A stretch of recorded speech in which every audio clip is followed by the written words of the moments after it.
He said, I've been in the business for 30 plus years. And in that 30 plus years, nothing's changed. The only thing that's changed is that we have technology to accommodate for what used to happen. How often do we fail to say that this right here is your first database, right? This is your first database. And it has full chock of good, viable candidates. Really successful, 2 new agents just got into the market. They closed 40 plus deals their first year, had a really great year, really hard workers, but they kept saying, hey, what's wrong is the people that we know, our sphere of influence, are worried to use us because we're new. And I said, guys, that's where you use social media. You don't use social media to get new clients.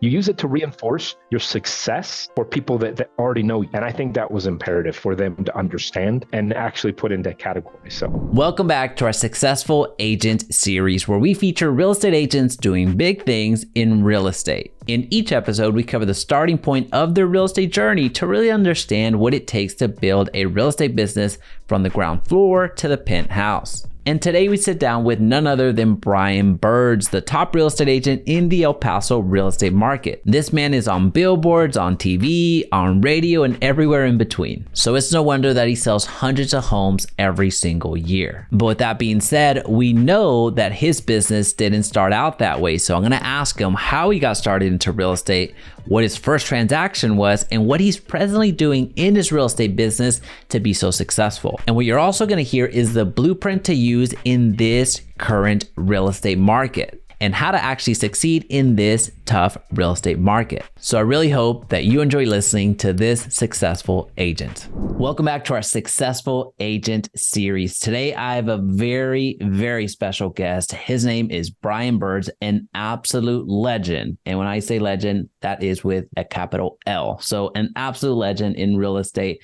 So you cannot go through the city of El Paso without seeing his name, hearing his name, or seeing him on TV. But without further ado, Mr. Brian Burds, welcome to the show. How the heck are you? Fantastic. And all I can think of, I'm in the generation where I remember The Sandlot, and he is an L7 weenie is what that's all I was thinking the whole time. And I wonder if there's some underlying meanings there. I was not throwing shade, even though you threw shade earlier in a previous conversation. I do not know the reference, so I completely Pontius Pilate that, and I washed my hands from that. That is a capital L for legend. Dude, I am excited to have this conversation. We've had a lot of conversations in the past, and let's just start for a quick reset. Tell us a little bit about how you got into real estate, and then we'll launch from there. Cool. So real estate was a mistake on my part. I went through college, got a degree in finance, wanted to go into commodities trading, started the process, and really hated sitting in front of a computer looking at Excel sheets all day. So I went down, I interned for that, really hated it. So I decided that's not what I want to do. So went back to school, finished my last semester, and said, hey, maybe I want to get into politics. I always thought politics was kind of cool. Went down, found out that was a questionable morality issue for me. I really wanted to get into lobbying. I saw that there was opportunity for money and all these other resources, found success in it, and then just realized I couldn't do it. I couldn't go home at night, be comfortable with the person I was. So shifted, came back, ran a campaign, and I was kind of jobless, didn't really have any trajectory, and real estate was an easy access point. Family had been in it forever. So I got my license, finished it up, and the rest kind of stands as history. Well, before we get into, and thank you for that, before we get into the present day. By the way, that's a dangerous cup to pull in. You're gonna get mashed on that one here in about 10 seconds. But what's that? Your cup that you just drew in, that Texas Tech just got their butt kicked. All right, so we're gonna go into that. Hey, listen, man. Let's not live in the present. Let's live in the year of 2000 and either 8 or 9, when Texas is ranked number 1 or number 2 in the country. They come into Texas Tech, ranked number 7 in the country. And then Mr. Graham Harrell throws an incredible pass to Mr. Crabtree himself. And then we know what happened there because I was storming the field. So if you want to go down, I'd much rather live back in the past than memory lane. When y'all get left out of the playoffs this year. So just know that. So we can do that. We can have that conversation too. Sorry, we're both in Texas for all those people watching. So. Absolutely. Absolutely. Well, hey, let's talk about your first transaction, because I know the incredible agent that you are, and a lot of the audience already knows you, but also will be really knowing you as we get into the strategies that you're using right now. But we didn't start here, and you certainly didn't start where you're at the moment, of course. So what was your first transaction like? Do you remember it? I do. It was actually a really hard and good learning lesson to my first transaction. So my first transaction was my grandmother was in real estate and she let me hold an open house. So I held the open house. I had a client come in. And this was before teams were really relevant. So I guess I was kind of on her team at that time. But I held the open house. I had a person come in. They loved the house. They called me a couple of days later. We came back for a second showing. I had already communicated with the owner of the property. So my thought is that I didn't think anything of it whenever she came in and had that conversation of where we're at, how we're going, so on and so forth. So for me, what ended up happening is I let the people coming in talk to the seller, right? I let them kind of communicate together. Turns out we went through, everybody loves the house. I walked downstairs. It was a dual level yard. And I walked down to the garage area with the husband to show him the garage. By the time I walked back up, the wife has talked the owner into giving the entire set of tools of her prior husband in the sale. I don't really think anything of it, but it turns out that is significant. We're talking $80,000-$90,000 significant. I get a call later from the kids that said, you gave this to, you gave my dad's tools away. So it was a good learning lesson that there is a difference between a business professional that does this as a living and a person that's emotionally invested.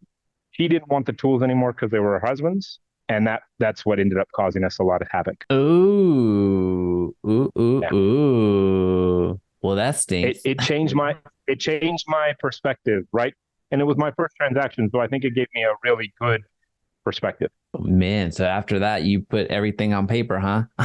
Everything was documented on paper. And also separated the situation. I didn't realize how big of a deal it was to keep everybody out of the situation. I didn't realize how big of a problem it would create for us just doing what we thought was normal. 100%. When you're wet behind the ears, you don't know any better. You don't know that this is not how things are done, and there's a reason that they're not done that way. So that's 100%, awesome. 100%, and it changed my entire perspective. No, that's fair. That's fair. Well, let's fast forward to. We're going to fast forward quite a bit.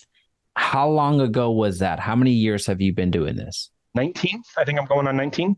Awesome.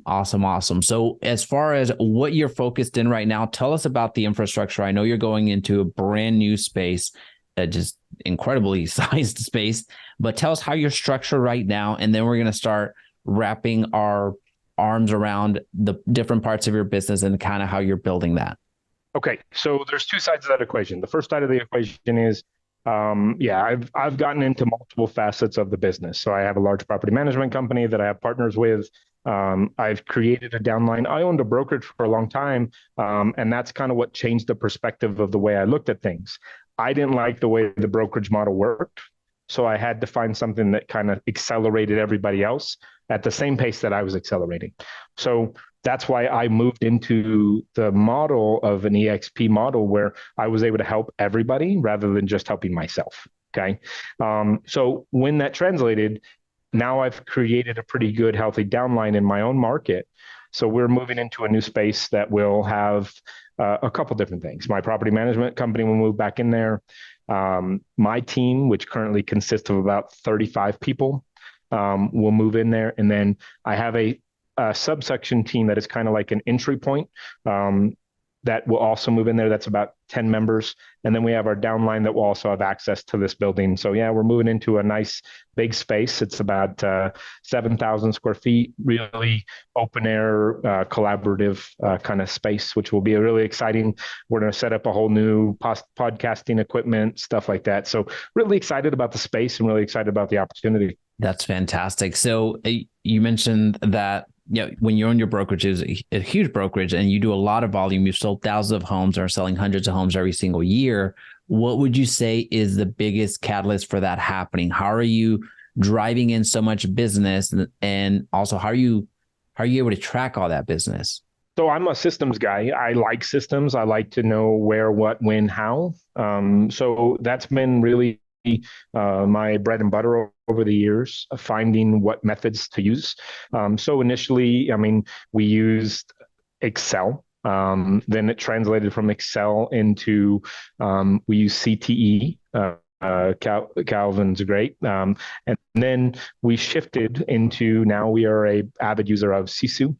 And that whole team has been really phenomenal and really changed the dynamic of our business.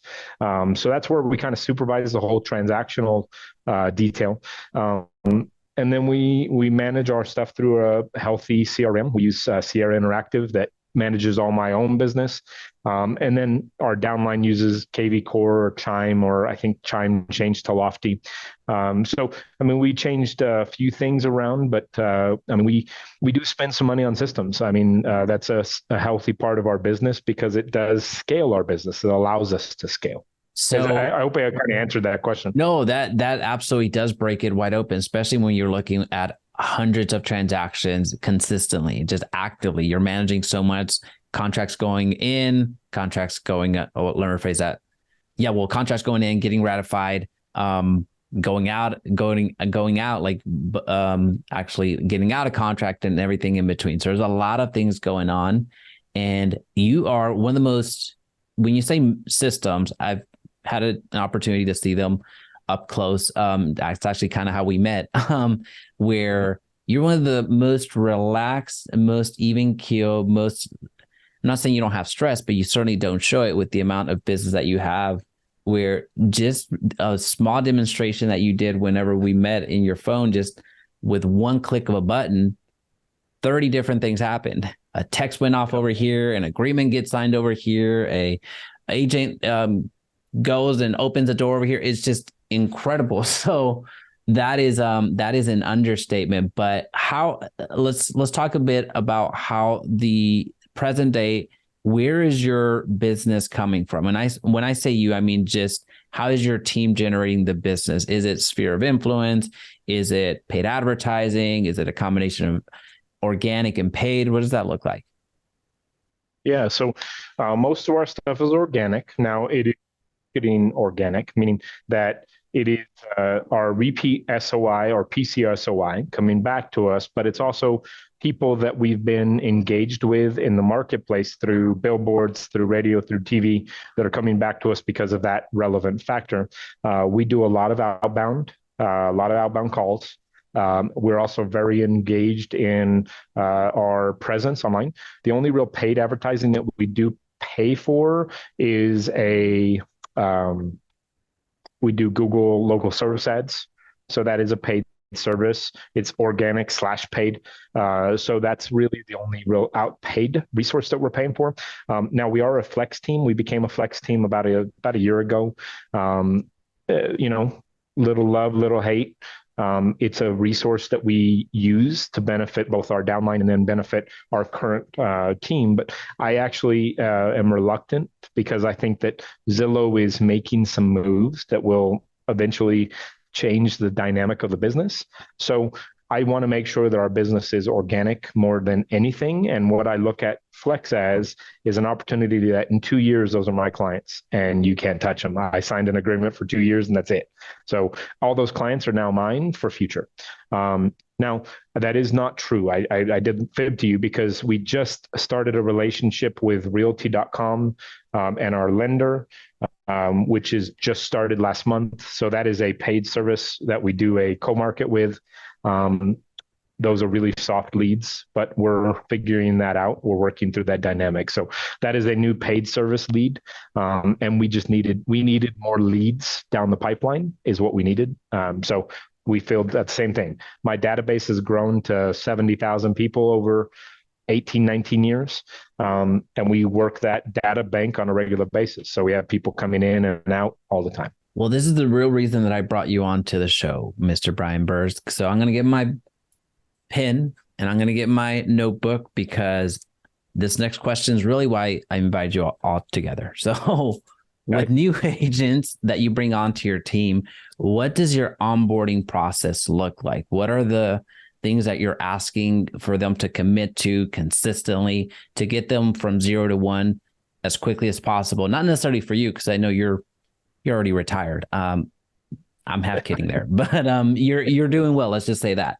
But an agent coming into the business, how do you get them into production as quickly as possible? More for them because they're getting into this and need to make it work, right? Yeah. Greg Harrelson is a guy that he runs a big brokerage / team. I think it's more Teamridge out of South Carolina, South Carolina. And Greg has a podcast called the Level Up Podcast, which I strongly suggest if you don't listen to it, listen to it.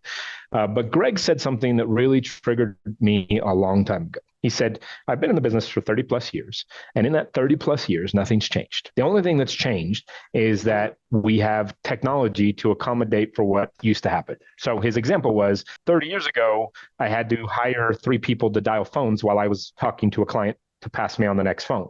Today, I can do that with technology and at a lower price cost. And I think that's the reality, is that no matter what, if you get down to brass tacks, they're all the coaches in the world are saying the same thing. Action breeds action. You have to be doing the activities. Now, like a person like you will come through and say, well, I get my stuff from YouTube, whereas I'll say something like, I get my stuff from outbound calls. Those are still both activities. Your activity and my activity probably take about the same amount of time. I just like the instant gratification of my activity, whereas you like the instant gratification of the production of your activity. It's just activity, right? So the answer to that is, in my opinion, a person coming into the business just needs to complete activity. The first thing they need to do is go through their database. We actually make this as a requirement before they even onboard with us. They have to go through their entire database and tell people they're in real estate. How often do we fail to say that this right here is your first database, right? This is your first database, and it has full chalk of good, viable candidates. And we forget that all too often. And if we're engaged in people, we're going to continue to be engaged in opportunities. Now, the nice thing about the market is it's changed. So for sale by owners, expireds, those are real things again. Those are another opportunity. But here's the downside. When I got in the business 20 years ago, our MLS pictures were the size of this AirPod case, right? Like that was the biggest picture. And this is about what it looked like when you're looking at my screen. That was our picture. People didn't find listings online. I had to go find the listings for them. When did we get away from that? So another activity that we encourage and almost require our agents to do is go out and look at new inventory, because you can't tell somebody about something if you don't know about it yourself. And right now, with the way the market is, considering these new cases that have come out in the public, every influencer and their mother is saying that buyer's agents are a thing of the past. Well, that's not really what it says, but that's their translation. And therefore, the court of public opinion has already ruled. Buyer's agents are not worth the money that you pay them. That means that we need to create worth for that value, right? So are you looking for inventory? Are you house hunting? Are you finding properties that are off market for your client? If you're not doing those things, what are you doing? So that's another activity. Go out, search for inventory. Find inventory that they maybe didn't look at and they didn't find on Zillow or your own IDX site or wherever, and bring to you. Because if they're, maybe they deserve half your commission, right? Other big activities, just simple connection with people, right? Open houses. Open houses still sell houses, still breed activity. Some people say, hey, get into the social media content. I am not as big into social media content just because I think it's I think of it as a billboard, right? So for me, we do billboards, but people always ask, well, should I buy a billboard? No, don't buy a billboard at the beginning of your career, right? A billboard is a reminder, right? A billboard is a bring back to life type thing. What's amazing is that when we put billboards up, we got a lot of calls on our billboards. But when you dug down deep, they'd been hearing from us for years and years and years. The billboard was just the trigger, right? And that's what I think social media needs to be, is the trigger. They need to hear you, see you, almost feel you. And then that social media just re-engages you, right? It brings you back top of mind. Um, Really successful. 2 new agents just got into the market. They closed 40 plus deals their first year, had a really great year, really hard workers, but they kept saying, hey, what's wrong is the people that we know, our sphere of influence, are worried to use us because we're new. And I said, guys, that's where you use social media. You don't use social media to get new clients. You use it to reinforce your success for people that already know you. And I think that was imperative for them to understand and actually put into categories. So what else? Other activities. Guys, I still knock doors 20 years into the business. Knocking doors, in my opinion, is the easiest way to practice your skill set of talking to people. So I still knock doors every weekend. Sometimes I make my kids go along with me, and they absolutely love it. Love it, right? That's not true. But the answer is they've been in real estate for their entire life. So they had to deal with it. No, that's incredible. That's incredible. So you're literally going in your Porsche and knocking on doors. That's so interesting. Not No, quite, but I mean, I love to find off-market properties. Like I find so this is back in the day, and I don't even know if you remember these. Do you remember Mapscos? Do you remember Mapscos? Mm-mm. Yeah, it shows how I'm that old in the business. So literally back in the day, there was this thing called the Mapsco. It was a book of the city, right? It's how you got to where you wanted to be. So it was basically Google Maps, but back in the day, right? So you would literally, when the new Mapsco came out, like we would search around town, like everybody would call people and say, hey, there's a batch of Mapscos over at this 7-Eleven over here. And you would go buy the new Mapsco. Well, my mentor, my uncle Dan, was in real estate. He owned the brokerage at the time. And he said, hey, listen, this is what you do. You take a Mapsco, you pick an area that you want to do, and you just highlight the pages or the streets that you go and that you walk, right? So you, in essence, it's a driving for dollars. You just drive around, find the vacants, and then do the research to do the backlog. That stuff still works. And that's 20 years of my business, and it's been working all the way back from, I mean, I know everybody knows who Tom is, but Mike Ferry is the epitome of just go knock on doors and you will be successful. That's reality because you start to talk to people, you practice your skill. I always tell my agents, practice your contracts on every deal, right? Like write a contract for every showing.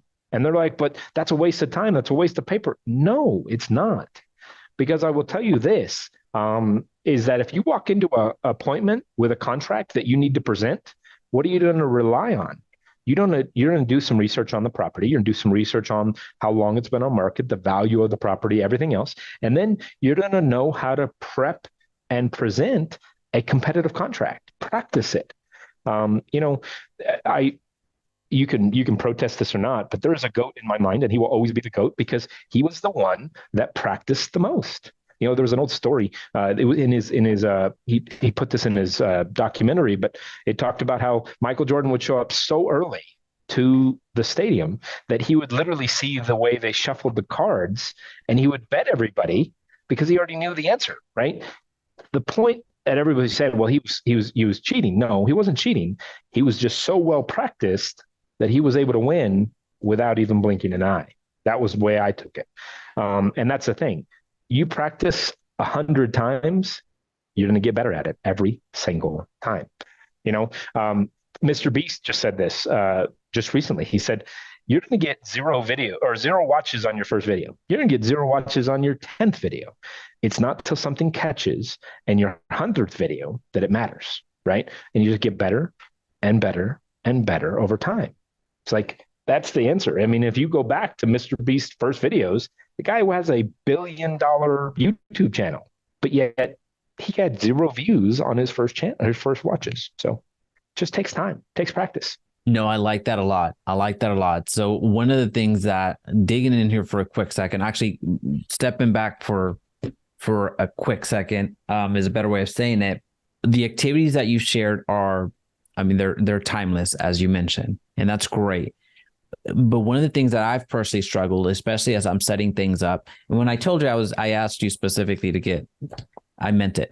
So one of the things whenever I designed our onboarding was having that, having a balance between learning the business and going out and generating the business as I was structuring the days for the agent. So very specifically, regardless of the activity that they chose, I give them active prospecting strategies, passive marketing strategies, working the sphere of influence, and working social media. Those are our core four, our AFG system, as we call it. So those are all lead generation activities or business generating activities. So the challenge that I have presently to this day, even because I'm not very comfortable with our onboarding, just truth be told, is how much time should we be allocating per day to that? And how much time should we, as newer agents, specifically speaking, newer agents, how much time or percentage of time should we be spending per day on learning the business? You mentioned writing contracts as a great exercise, which is something we do have. I don't stress it that much, but we do have it as part of the curriculum. How would you balance those out? Yeah. So I'd pair them is just the same, right? You go do a showing. Okay. When you do the showing, how about you write every a contract for every showing. So that way, if you have 10 showings, you're going to present 10 contracts. Whether they're going to buy the house or not, you're writing 10 contracts. I told my team this yesterday, so this is brand new, and nobody's tried it, and I don't know if it'll work, and maybe it's going to piss off some people. But hear me out. How many times do we have an appointment that the person doesn't show up? More than we would like to say, right? Sometimes people just don't show up.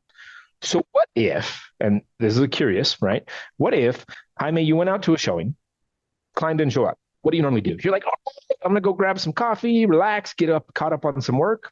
No, you already had a plan. Let's complete the task. So go show the house, but do it live. Instagram, Facebook, whatever, right? Do it live. And then when you're done doing it live, stop and pull out a contract and say, guys, now that you've seen the house, this is the offer that if I was representing you, I would write for you. Bam, go through the contract. I would offer, I would ask for, I would request, I would bring this thing, I would do that thing, right? Now, the question that was asked to me is, will that piss off the listing agent? Maybe, maybe not, right? Who knows? I don't know. Don't bring an insulting offer. I didn't tell you to be insulting. I told you to be aggressive, right? Put the offer that makes sense. Or if the house is going to get 75 offers, put the offer that makes sense for that too. Hey, I would offer a little above because I think this house is worth this much. Now do that live. Now, what's that done to practice, right? Do you follow a guy by the name of, God, and I hack his name every time, but his name is Vin. He's a personal coach. Vin, V-I-N-H. Speaking, Yep. V-I-N-H. Yes, yeah, I know exactly what you're talking about. Yep. I can't say his name, but he is fantastic. And he made this statement. It's what made him go viral. He said, practice what you say, but you need to practice it in 3 different formats. You need to record it visually and audibly, and then you need to play it back. First, just the audio. Then just the video, no audio, and then together, right? And then he said, even go further and transcribe it. Read it. See if you sound like an idiot when you're putting your presentation on, right? We're our biggest critics. So practice what you're doing. So back to your original question, pair the things together, right? Present contracts to people as part of your role play in what you're trying to do when you're communicating with clients. I heard this a long time ago, and I still do it to this day. Texas is a one-party state. If your state is not a one-party, then you probably need to do this differently. But I record all my presentations. When I walk in, I record all my presentations because I want to listen to where I made mistakes. I want to have a note for the things that I need to notate, right? I look like a brilliant person because I remember everything they said. It's because I have it recorded, right? I'm doing that for a purpose. But I'm also using it as a way to listen back to what I said to see if I messed up. I still practice in the mirror. I still practice on a regular day basis. I don't like there's this new, I don't like it. I really do like it. It's actually on Zoom. It's a new app. If you click on your apps, it's called Read AI, and it will tell you how many times you say how many times you say filler words. I'll tell you that being live and active in my presentations eliminates my really fast. When I see my ums start to go up, I'm like, oh, stopping that, cutting that out of the equation, right? You need to practice. I hate to say it, but that's what it is. And to fill in what you just asked, you need to pair the things together because that's the way you learn.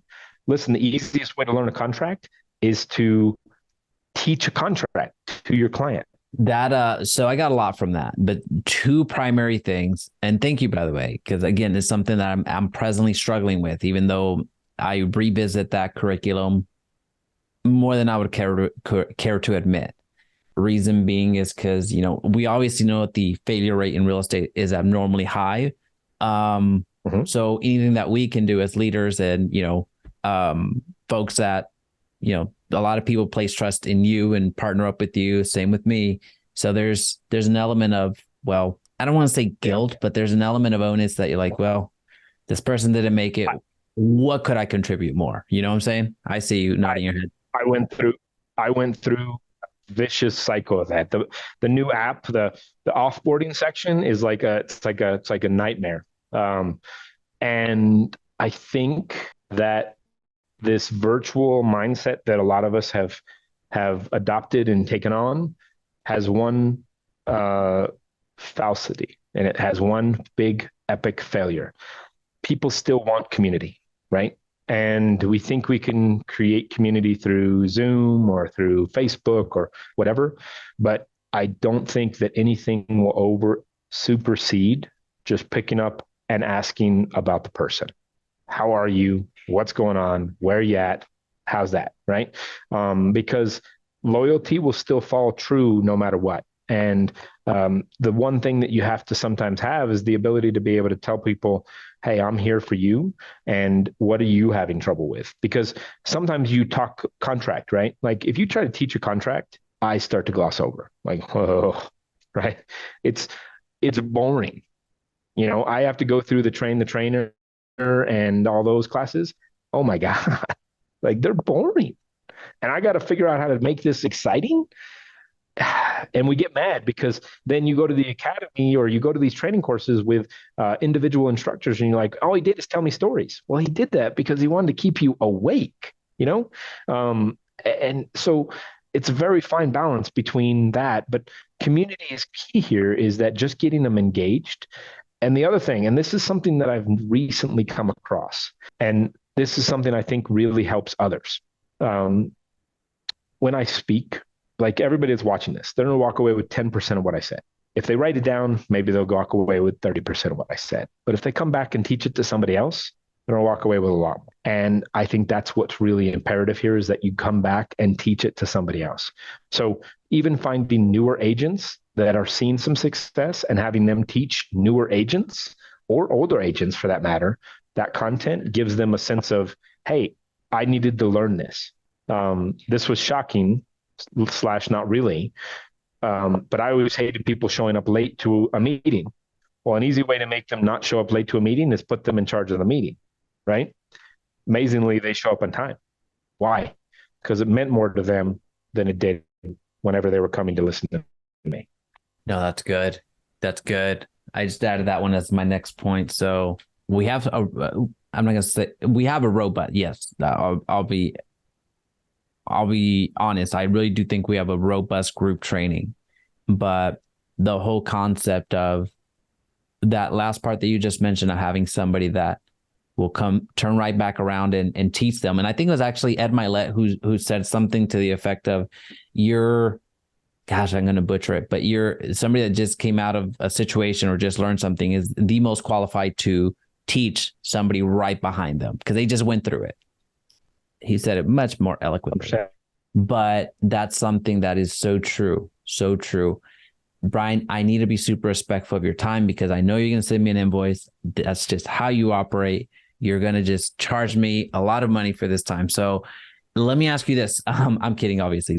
Brian's the most giving person. Like, he's given me entire playbooks, entire standard operating procedures that have cost him thousands of dollars, not just to learn through like financial cost, but also with time, energy, effort, resources, and personal experience. So as far as somebody has an abundance mindset and ability, and just the ability and willingness to help others, is just unlike no other. Brian, I hesitate to make this call because this is going to mean, or this next question, because that's going to mean I'm going to be in competition for your time now if I make this call to action, but I'm going to ask it anyway. Folks that want to build proximity to you, that either want to learn from a coaching relationship, joining your group, your team, you being a mentor to, like, folks, agents that need support. How can they build proximity to you? I don't necessarily know what what you might have for agents, and if that's even something that you're looking to do. I know you're in constant growth mode, so I'm just going to make it that open. How can agents build proximity to you? I mean, I'm a constant evolution of the fact that I think that if I can help another person, then I'm going to win and succeed in that purpose. So the answer is call me. That's the easiest method. My number is super simple, 915-256-6989. Or shoot me an email, Brian@brianburds.com. And at the end of the day, you can do hopefully all that Google money that I spend and all those content relevant points, you can just type in my name. Burds is spelled, the Irish don't know how to spell, so they spell Burds with a U instead of an I. So it's Burds with a U instead of an I. Awesome.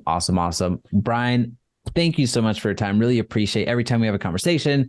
I think that you're helping a lot of agents right now that, in the face of quite a few headwinds that we're going into in 2024, they need a blueprint. And I think that you provided a really good one for them to focus on and see 2024 through and be on the other side a lot better for it. So really, thank you so much for being here. 100%. And I want to just highlight one last point. You had mentioned the question of where we're ending up. And I kind of hinted towards it. I will tell you that the market is shifting dynamically to a relationship that has to be fully intact. We can't be door openers anymore. And we're doing that for far too long. We have to be conscious of our relationship, because the relationship will be the only thing that supersedes. Only travel agents that are still in business today are the travel agents that have good relationships with people. And that is an industry that has been overcome first by online and now by Google, right? Travelocity reported losses, traffic losses, all these places. Why? Because Google said, hey, this is an opportunity. That's going to happen to real estate. It's bound to happen. Zillow is already making the moves to do it. What we need to do is create the relationship. And frankly, we'll probably have to do a few more transactions to make a little bit more money. So be prepared for that too. Let me drop this mic real quick without breaking it. Mr. Brian Burds, thanks so much.